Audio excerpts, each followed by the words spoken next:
Good evening, folks.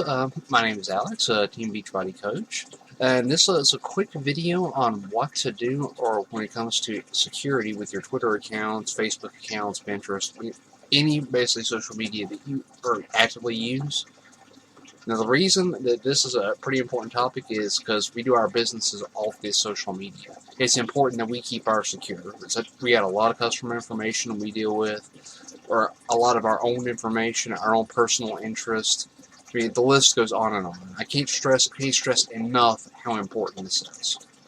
Now, as an information security professional, being desktop support, I see incidents every day where people just are not being safe with their information technology, and it's a huge risk. I mean, so much of our stuff is online these days. We have to be secure.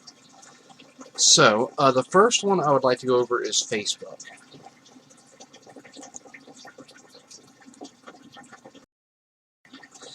Alright, as you can see here, this is the Facebook profile, or this is the security section. To get there, you just click this right here, go down to see more settings, and it brings you right back here. Now the tab you want to click on here is security. And it's like login notifications, login approvals, code generators, app passwords. All of this is stuff that you really do want to use. And the reason you do want to use all this is this will let you know where someone's logged into your Facebook. Now, obviously, if you're not there at your computer or you're not actually using it on Facebook and you get a text message saying, hey, someone's trying to log in, that's a red flag. Someone's tried to hack your account. And that's why some of these lower steps have been included to help mitigate that. For example, login approvals is if for some reason someone does log in, or like if you set up a new device, or if someone else tries to log in, you have to approve that login. So code generator is another fantastic feature. It's better on the mobile app, but on the desktop app too, it's just as good because if you log in from a new browser, you have to input a code that's randomized. So it's a really good way to keep that secure as well. App passwords is another good one as well. Now this one, what this will do is, or basically you set a random password for each service that's connecting to Facebook. Like if you're using Hootsuite, it's got its own password. You're using Twitter to talk directly to your Facebook page, it's got its own password. No two passwords will be the same using that. So, and trusted contacts, now that one's a very good backup feature. If for some reason your account does get totally borked, like to the point you just can't access it at all. And that one say, or if Jane Doe or John Smith, if they can help you get back in a pinch. Now, these two down here are pretty important as well, or for reviewing your current security. It's like where you're in, it basically tells you where all you're logged in at, what all is approved to log in. Now, if you see something on there you didn't approve, you can remove it using these features. And where you're logged in, that'll show like where the logins are at. So let's go ahead and the first one we'll take a look at, or is the login notifications. And see, I selected both of these because I'm not always near my phone. So, but email I can pretty much check anywhere should I need to. That's why I got both of these checked. Login approvals. It's like this, or basically if it doesn't recognize the browser you're logging in from, it will send you a security code.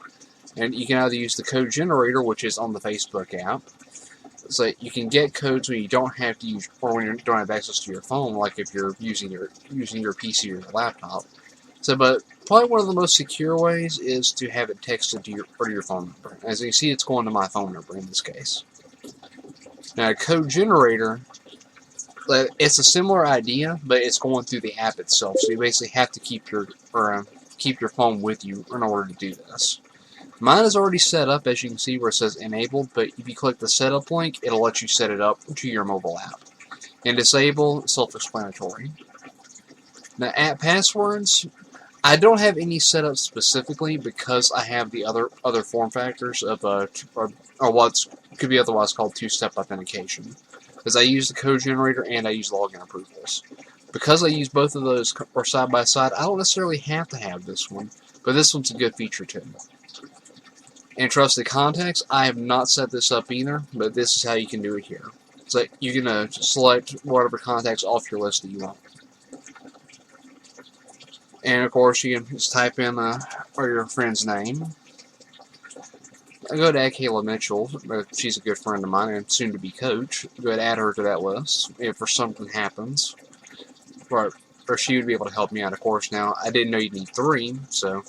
But you would pick 3 people off your list, or that you implicitly trust. And let me pick one more person. We go with Armani, so. And of course, you're looking where I'm not going to set this up, but then of course ask for your password. And we're going to take you through a couple more prompts, and it would be good to go. Now, this one is the one I really do want you to pay attention to, is this shows you where all you're logged in from. As you can see, I got a lot of places I'm logged in from.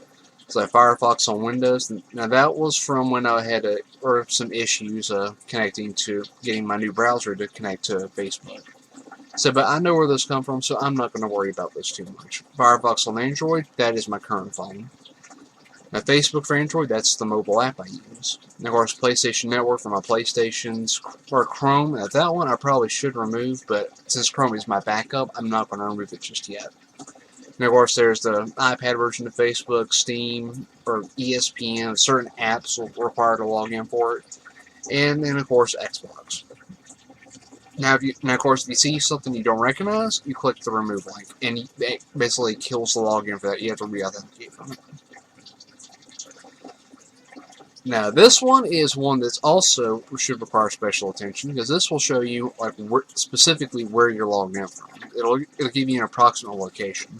Now, the reason I say this is important is because, at one point in my Facebook history, before all these features became standardized, I actually had a login from Istanbul, and I had another from Beijing. Obviously, I've never been to either of those places. I've been to Korea, but that was several years ago, not lately. So I've never been to those places. When I saw that ended activity, changed my password immediately before two-step authentication was standardized. Now, Twitter also has similar features. Let me switch over here real quick. Now, I'm still getting used to the new Twitter interface.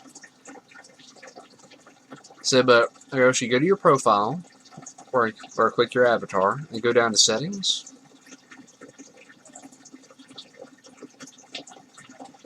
So, and this, of course, also has security and privacy.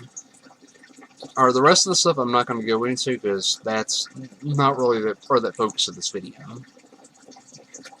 So, but as you can see, it's got similar options: login verification, password reset. Now, this one, it can be kind of finicky on what information it requests, but usually it's something to do with your account, and it's stuff that really only you should know, or someone who knows you implicitly well. Now, the privacy, I'm not going to worry about. Oh, that's lovely. But same general features. And you'll see similar features like this to all of your social media. And Google also has or features just like this.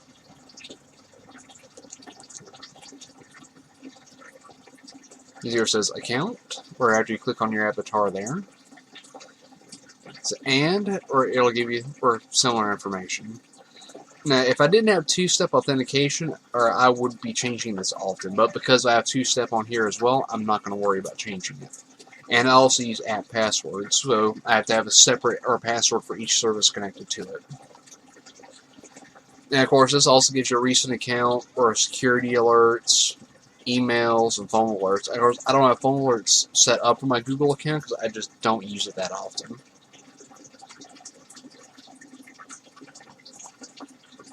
Alright, so I would go through some other services, but I think you have a pretty good idea of what sort of things you need to look for your privacy. Now, the reason all this is important, again, is because a lot of our data is available here. As if someone compromises our account, they potentially could wreck the entire business, or sour relationships, and basically do everything against what our three-step process is. It would destroy any chance of forming a relationship with a lot of folks. Now, many are understanding, but there are some who might not know. So I know when my accounts were hacked, I didn't know they were actually hacked until someone said something to me on text messages. I was not on my computer at the time. It's like you have to actually think about these things, or especially with the business we're in.